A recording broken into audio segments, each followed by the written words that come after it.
Are you taking the £1,000 a year tax-free out of your business that you should be? If you've got any director's loans, you need to stay tuned.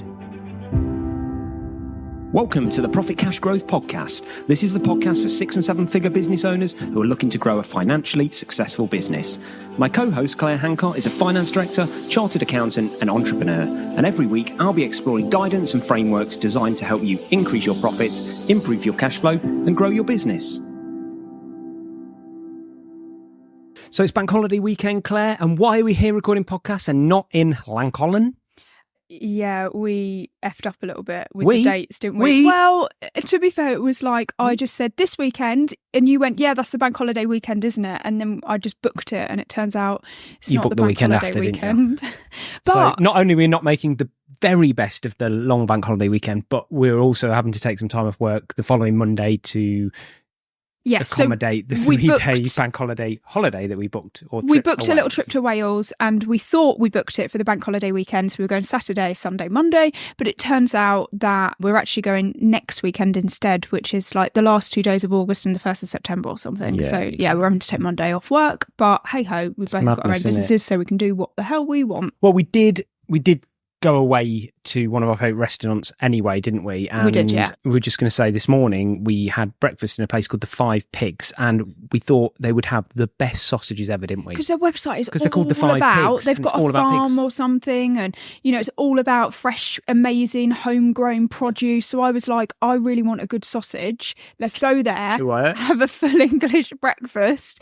And it was shit, wasn't it? No, the sausage was. The breakfast was great, but it was the worst thing on the plate, the sausage. Yeah. Like, it should have been the shining light of that business. And the bacon wasn't that great either, the two porky items. The whole reason we went there. Point. Anyway. So, yeah, we'll be sending some feedback to them, that's for sure. Well, let's have a look at this week's news story because you have got a shocker for us this week. I have. Claire? This is mind-blowing.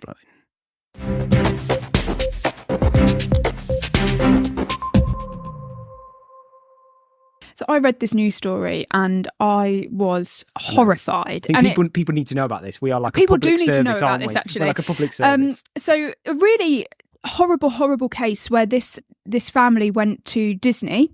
They went to one of the Disney theme parks and they were in a restaurant and the wife, tragically, they were guaranteed that the food was okay for her to eat. She had a food allergy and they guaranteed the food was okay for her to eat, and unfortunately it wasn't. It was cross-contaminated. She had an allergic reaction and horrifically she died. And the husband then tried to sue Disney. And basically it turned out that because he once signed up to a Disney Plus, bearing in mind he was in a Disney park, but he'd once signed up to a Disney Plus subscription-free trial, he had actually basically waived his right to ever sue Disney for anything by signing up to that Disney subscription.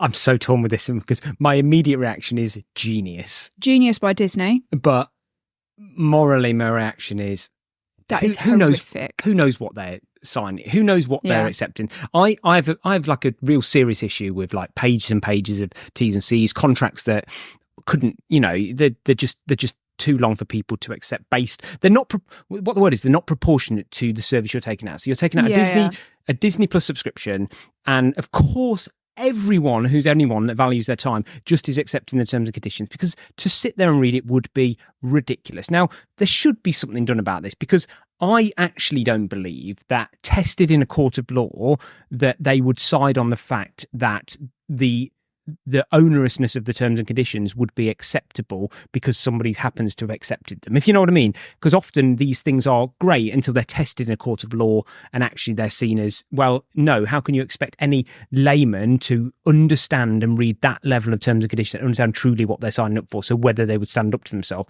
And I'd love for that to be tested, but it feels a little bit like this has been tested, but it's probably because they've not got the legal power to challenge it much further than just, well, you signed this, so by the way, you're not entitled to it. Well, Disney did actually back down on this. Bloody hope so. Purely because of public backlash, not because there was any, legal ambiguity in their stance or anything like that. And it didn't get to that point of somebody actually challenging this and saying that's not okay. But I think it is really interesting to think about the consequences of these such interconnected companies that you don't even realise are interconnected.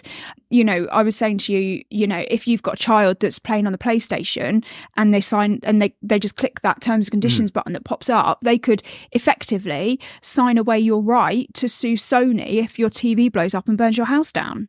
But where is the line, and how does this end? So, you know, what if they just bury something in there that says, you know, I own your wife now? Is that okay? Is that now legally binding because we didn't read it, we just and we accepted it? Like, what? I don't understand where the difference lies there. Like, I put something in saying, you know, you're waiving your rights that I can have sex with your wife as much as I want. It's just, do you know what I mean? I know that's an extreme example, but it's like, yeah, I think she might have it. something to say about it. I have to use extreme but... examples to paint the point I'm trying to make, but it's like, where's the line? And what is allowed and what isn't? Is anything allowed in T's and C's? I went on the Disney website, and the service agreement for Disney Plus is about 8 pages long. But the font is like 7. The font's tiny, and it's in legal jargon. So even if you did read it, you wouldn't have a bloody clue without getting a lawyer to tell you. And then even the lawyer would be speaking in like legal jargon. But also, it refers to 4 other legal documents that are each longer. So you would then, if you read the service agreement, it refers to the privacy policy, which you would have to read. It refers to the terms and conditions that you'd have to read, etc., etc. So actually, you'd have to read roughly about 60 pages to understand what you were signing up to. And literally, nobody is going to do that in exchange for a free trial. No. So what are the learnings here, Claire? Wow. What are you saying? Are you saying that business owners need to be more Disney or less Disney? I think that these big businesses should be forced to be more moral with what they're doing. I don't think especially a cuddly brand like Disney. I mean, it can't, you know, it's amazing how these brands are like, you know, sheep, I don't, sheep's clothing. You know, Disney Plus is a separate legal entity to the other Disney experiences, so like the Disney theme parks, for example. Yeah, they should bear no resemblance. And I don't think that it's right that they should be allowed to cross over like that. And I think that would afford the consumer, or just anybody, some level of protection. You know, if I said to you, did you know that by working with us, you also now can't sue UMove and you can't sue Hancott Homes and any of my other companies that we're associated with? People would be absolutely flabbergasted. They might expect to have some terms and conditions with profit cash growth, but not any other businesses I might be connected to. Yeah. So, yeah, I think businesses need to be more ethical with their terms and conditions. This is something that actually... I'm sure they're not the only ones doing this. I'm sure there's others doing it. They're not the only geniuses out there coming up with this stuff. But the problem is actually, if when they need to use it, which is in this case, it just morally has more damage to them from a PR perspective than it does the actual upholding the terms, then what's the point? Well, it's like when I set up my business, and with like the professional accountancy bodies that I'm registered with, they provide these templates, and one of which is terms, conditions, engagement letters, things like that, all this legal stuff that you have to go through when you onboard a customer. And they were so long. I got so bored of even reading them myself. I didn't understand what I would be asking a customer to sign. So I paid to get somebody else to write terms and conditions for me, and they're like 2 pages long. Yeah. And they cover me.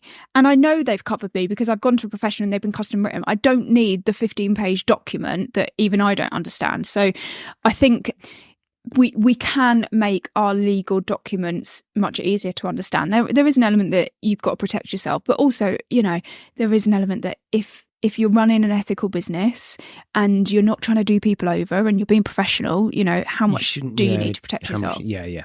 I guess when you're a company of that scale, they do need to protect themselves because there's so many employees. They just haven't got the control, have they? I mean, you hear about these all the time. There's a story recently, an allergy one, wasn't there? I can't remember which Costa or somebody, whoever it was, but they just can't control it. It's employees, isn't it? And it's that what story do you do? You've got to where cover yourself. I think it was like a 13-year-old girl. Her mum took her into Costa coffee and she had a milk allergy.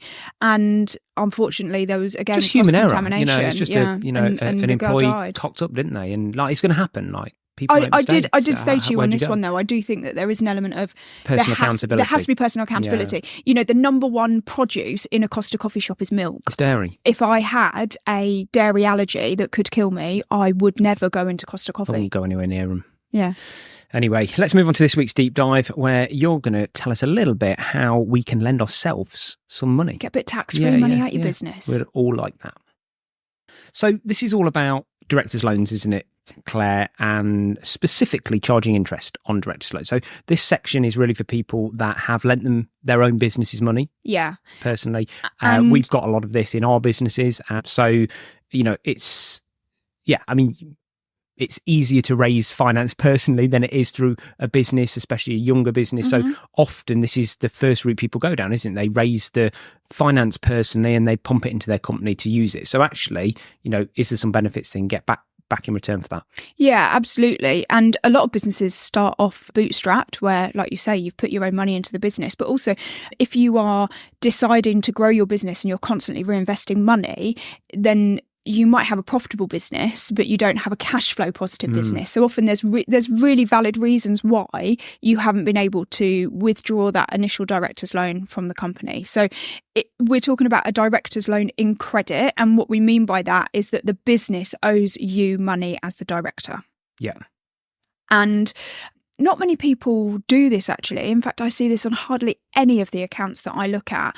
But if you are a director that's loaned your business money, your business should be paying you interest on that money. And one of the most common forms of this is where people remortgage their primary home, their family home, and they put the money into the business to give it working capital and various other things. Yeah, absolutely. That's what we've done with our businesses, isn't it? Yeah, it's what you've got to do wherever you've got assets to leverage. Your business can pay you interest. And this is fantastic to do because you have £1,000 that you can earn every year completely tax-free on interest. So if you don't have any interest on any savings income or anything like that, you can utilise that £1,000 fully, and you can essentially take £1,000 out of your business completely tax-free. So if it just stops there, everyone should be taking the £1,000 interest-free. If you've got a director's loan, yeah. But also, that £1,000 that the business has just paid you becomes an expense to your business and therefore reduces your corporation tax bill as well. Of course, so you're sort of double saving there. Exactly. So you're saving on personal tax and you're saving on corporation tax. It's like a no-win. It's a win-win situation, not a no-win. It's definitely not a no-win. So when would you use this? So it's any time that your business has loaned you money, you should be doing this as a director. And it's really quite simple to do. There are a few complications in that HMRC have put an extra, let's call it a mini tax return that you have to do for this.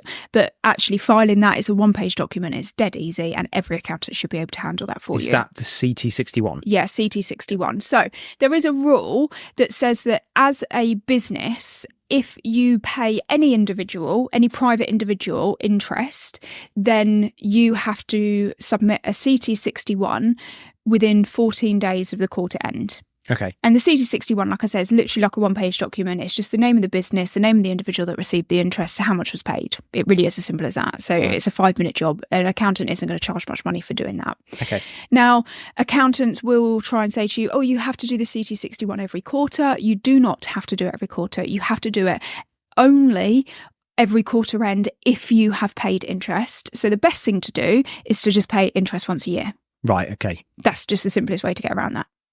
So rates, how do we deal with what we're charging, and what who sets the rates, the interest rates that we're charging yourself, so to speak? Now, that's a great question. And Thanks. This is probably the biggest area where business owners might get caught out on this, because the interest rate that's paid has got to be what we would call arm's length. So it's got to be a similar rate to you would pay as if you'd gone to a bank and got a loan under similar terms and conditions. Okay, so you could go and do some market research, take an average of 3, keep documentation about the test cases used, and take a blend of them, something like that? Yeah, you could absolutely do that. So, there's comparison websites. You can just go and put the information in a comparison website. You take your top 3 comparisons, job done. That's one way to do it. The other way, to keep it super simple, is HMRC charge and pay interest themselves. If you owe tax to HMRC and you're late paying it, they charge interest, and they always charge the base rate plus 2%. Okay, so if that's good enough for them, for HMRC, then it should have been good enough for everyone. It's good enough for you. So okay, so you could pick the same. You could just mimic HMRC's rate, and then the argument is, well, that's what you charge, so that's what you feel is the right rate. Yep, and all you need to do is just knock up a really simple loan agreement that says, you don't even need to state the amount. You need to state that any amount that is owed from the business to this individual, an interest rate of X will be charged. Yep. So it would be a variable rate of the base rate plus 2%, and will be paid annually on this date. So this is becoming fairly significant, isn't it? Because that's, based on today's rates, like 7% interest. So if you've lent your business 100 grand, that's £7,000 a year in interest that the business is paying back out to you as a director. So therefore it's £7,000 cost against the business, of which you're saving 25% corporation tax off there, plus your own dividend tax if you withdrew that as a salary. But of course, you're earning that back beyond the £1,000 that's tax free. So there's another calculation to be done there from your side on personal earnings. I can see the cogs turning in your head here. People just want to know, like, do the numbers add up? And I know we've done this before, and there's reasons why we don't take an interest over the £1,000, because actually the two don't necessarily work out based on personal tax rates and our income rates. So what's the lookouts that people need to be looking at? If you do this in simplest of terms, what you want to do is, when you're doing these calculations, is try and work out overall how much tax you pay. That's generally, if ever I'm doing a calculation, somebody says to me, should I get a company car? Should I pay myself salary versus dividend? Should I do this? Should I do that? It's always, okay, let's look at the total amount of tax that's going to go over to HMRC. Yeah. Be it personal tax, national insurance, dividends tax, corporation tax, VAT, whatever it is. Let's add all those taxes up and find the scenario that gives us the smallest amount of tax money given to HMRC. Yeah. That's the end goal. And they never provide you with calculators to do this. No, they don't. Easily. They really don't want to make this easy for you. No. Is that something you do with your clients? Do you provide, because I'd be like, okay, I just want two calculations, one which is carry on as I am versus if we do it this way, and net, here's the two situations. Is that how you work it out for your clients? You give them the comparison? Absolutely. So what we've actually got here is we've got three scenarios. We can say, for example, you could charge your business £10,000 interest. Yeah. You could take that as £10,000 interest. You could take that as a £10,000 dividend, or you could take that as a £10,000 salary. Okay, so we've got options here now. You've got three different ways of taking that money out of your business. Now, if you took that as a salary, you would also have to pay employers' national insurance at 13.8%. So you would pay personal tax. Let's assume you're a higher rate taxpayer, because most small business owners would be. So you're a 40% taxpayer, plus you're going to pay personal national insurance, plus you're going to pay employers' national insurance. But you're going to save corporation tax, because all those things are a business expense. Yeah. Okay.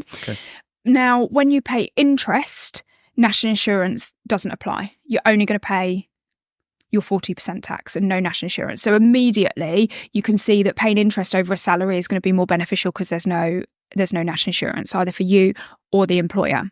So in simplest terms, if we've got this £10,000, you extract the £10,000 out of your business, you're going to pay 40% tax on it. So that's £4,000 gone to tax. Okay. But your business is going to save, let's assume you are in the higher rate of corporation tax, you're going to save 25% tax. So you've actually saved £2,500 tax, corporation tax. So your £4,000 PAYE tax, or like your 40% tax, add back the £2,500 saving on corporation tax, means that your tax bill is actually £1,500. Okay. Make sense? Yeah.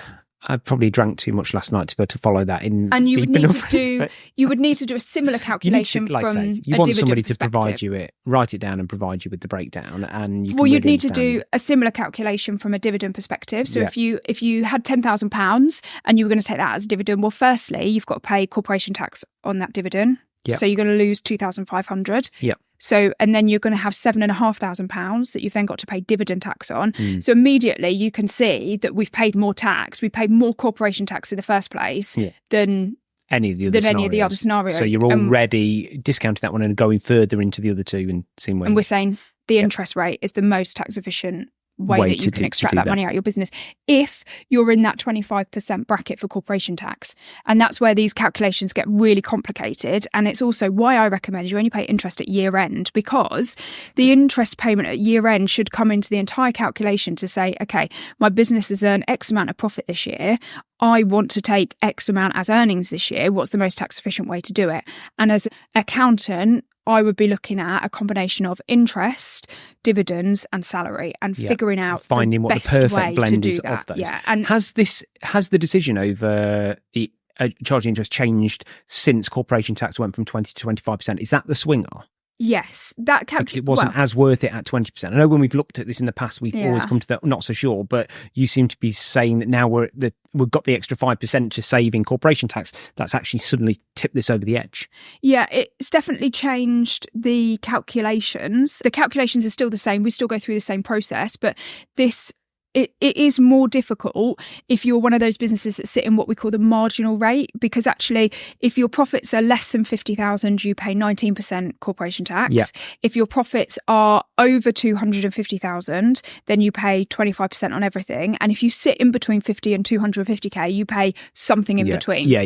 We had this conversation in a few podcasts ago, didn't we, about the blend, about my anger towards the ability to work out what your blended corporation tax might be. But yeah, frustrating. It's nearer to 25 than it is to 20, though, is the bottom. And that's why, as a director, for all of our businesses, what I do for us is we're not processing payroll on a monthly basis for us. We are literally just taking the money that we need out of the business. It goes into the director's loan account. And then at year end, we figure out the most tax efficient way to process our annual payroll, our annual interest and our annual dividends. And we do everything in one lump sum in the most tax efficient way. If you've got an accountant that's literally like processing payroll monthly, and then you get to the end of the year and they're like, oh, well, now you've got X amount, how do you want to take that out? That really isn't a smart calculation to do. You want to do your calculation as a director once a year. Yeah. And of course, you need to keep on top of your cash flow. You need to make sure that you're not taking out too much money than you can, and that you've got the tax, because you are going to have a tax bill. Do you know what you really need? A really good accountant supporting you. Do you know what? I love these chats with you, Claire, because even though, I spend all my time with you and, I live and breathe this, you've now just having this conversation again has made me think, I need to go back and look at this again for ourselves and everything that we're doing, and just review it once again, because especially with corp tax percentages changing, how does that now look? And when was the last time I sat down and really looked at that? It's so just muddy to understand. It's the thing you avoid the most because there's so many calculations doing it. It's frustrating. But I did a calculation for director whose business was in the upper, so they were paying 25%, but they only wanted to take 50k out of their business that year, and it was more beneficial for them to still take dividends. Was it? Because they only took 50k and they stayed in that lower, that really low tax bracket. But this is where it's like it's not black and white anymore. Is there any rule of thumb that says, okay, then the higher your earnings are, the more likely this is to be beneficial to charge when interest we on the loan? just used to have a flat rate of corporation tax, it was much easier to do the calculation, because you could just say, when your earnings go over this is when you need to switch to taking dividends, or this is when you need to switch to taking salary, and this is the amount of salary you need to take. But this whole tapered rate of corporation tax means that this calculation is now incredibly complicated. And you say that I shouldn't be a conspiracy theorist on the government introducing yet another tax, which their slogan, keep tax simple or make tax simple or tax whatever else. And tax shouldn't be taxing. And then they bring in this, which is almost feels just horrifically deliberate, that they're trying to make it as hard as possible for business owners to understand how best to structure their financial arrangements. Just, it's disgusting. Just make it simple. Just give us a flat rate of 20% on everything and just crack on. Wow. Anyway, enough. We watched an amazing film last night, and it's our Profit Cash Growth Extra. So let's move on to that. And do you know what? Before we do this made me really worried, because as part of it, in fact, let's move on to Profit Cash Growth Extra. So the reason that it's made me concerned is because as part of this, I had to sign up to Apple TV Plus on a 3-month free trial to be able to access this film, which was recommended. So I'm now concerned, because I use all Apple products. If my Apple MacBook blows up in my face and scolds my face, I just signed away all my liability, or Apple's liability, because I've signed up to Apple TV Plus. Quite possibly. We'll just never know, because you're never going to read it, are you? I'm never going to read it. When was the last time you read Apple terms, especially on the size of a phone? Yeah. I mean, it's ridiculous. Anyway, we're almost going back to the podcast. It's a full loop. It's nice to bring a podcast round into a story. It's a copywriter's dream, isn't it? Like a nice segue like that. No, we never even copyrighted it like that. And you just realised that those two things connected. But yes, on Apple TV Plus, you have to go and see this movie. It's called Tetris. Yes, the game Tetris back in the 80s. And this was actually recommended from the Acquired podcast, which was last week's Profit Cash Growth, to go and watch this film, because there is a sinister story behind Tetris. It is interesting. When you said to me we were going to watch, so the film is called Tetris. It's all about basically the person that created Tetris and how it came to the marketplace, and how the rights and how the rights got sold around the world in the first place. How the game was discovered, and I never knew that Tetris came out of Russia. Yeah, and just the story behind this. This is like some sort of espionage movie, like just, James Bond style movie. It's like watching a Bourne film, isn't it? A Jason Bourne film. It is epic. Yeah. I was literally on the edge of my seat, and I just saw the lengths that these people went to and the risks that they took. You know, eventually some of the Nintendo board were like flying into Russia, and they were trying to escape, so that they were literally like they were fearful for their lives. Yeah, the KGB sent people round to his family's house, threatening them. I mean, it's just. The story is unreal. Unbelievable that this is a true business story. It absolutely blew my mind. It's, you know, there's not a lot good on Apple TV. I'll give them that. Hence why we don't have a subscription to it. But it's worth paying. It's the only place you can get this movie. I'd have paid to rent it, but I couldn't find it anywhere. But it's free on Apple TV Plus. And if you're a Sky customer, they're offering 3 months for free. So now I'm going to consume everything I possibly can on Apple TV, which I'm pretty sure will be done within 3 months because there's not a lot of good stuff on there.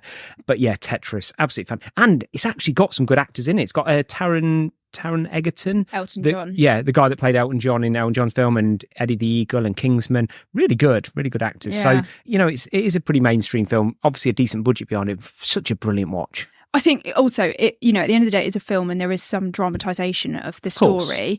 But I think I'm quite interested in sort of social political history, like post-Second World War stuff. And I just found this like a fascinating insight into Russia and the way that people lived, and also the consequences of communism, because this was right at the point where sort of communism started to fail in Russia, and you see the impacts of it, like people literally starving on the streets. And, you know, the guy that created the game, because the whole concept of being like a communist society is that it all goes back to the state, so you know, he owns everybody is doing things for the better of the country. So it meant that the guy that created Tetris didn't own Tetris. The Russian state owned Tetris, essentially, because he was a Russian citizen. And it was just so fascinating. I wonder how different his life would have been, and how much money potentially he would have made from it had he not been a Russian citizen, and had he been a British citizen or an American citizen or something instead. It's fascinating. But dare they say that's the argument, that, you know, they sold it for millions and that money's gone spread around all of the Russian society rather than go to a single individual. And that's the argument for communism, isn't it? It's just, I guess the question is whether that money is ever spent in the correct places and in the right way. Yeah, and I think everybody, you know, when you look at countries that have this communist sort of ethos, they have dictators. Yeah, they can only be ruled under a dictatorship. You know, you see Russia, you see China, you know, they are, well, I mean, we're getting into like a bit of a political let's move on. One here, but it's fascinating for so many different reasons. You learn about a video game, you learn a bit about business, and you learn a lot about Russia. Yeah, I mean, it's mad. I mean, it's just entertainment, cross business, cross a bit of politics. It's brilliant. It was the first ever Game Boy was in there as well. Like Nintendo were making the Game Boy. Well, they specifically, I don't want to give things away, but like this whole thing that like they were going to ship the Game Boy with Super Mario Brothers, and they convinced them to ship it with Tetris. Like, and they needed the rights. Yeah. Oh my goodness. Go watch it. It's so good. So good. Anyway, thanks for joining us for another podcast this week. As always, if you feel like you might have just outgrown your accountant and you would like to work with Claire and the team at Profit Cash Growth, whiz over to the Profit Cash Growth website and book a call with Claire to talk about how she and the guys there can help you grow your business. And as always, if you do like us, please rate, review and subscribe us if you like us.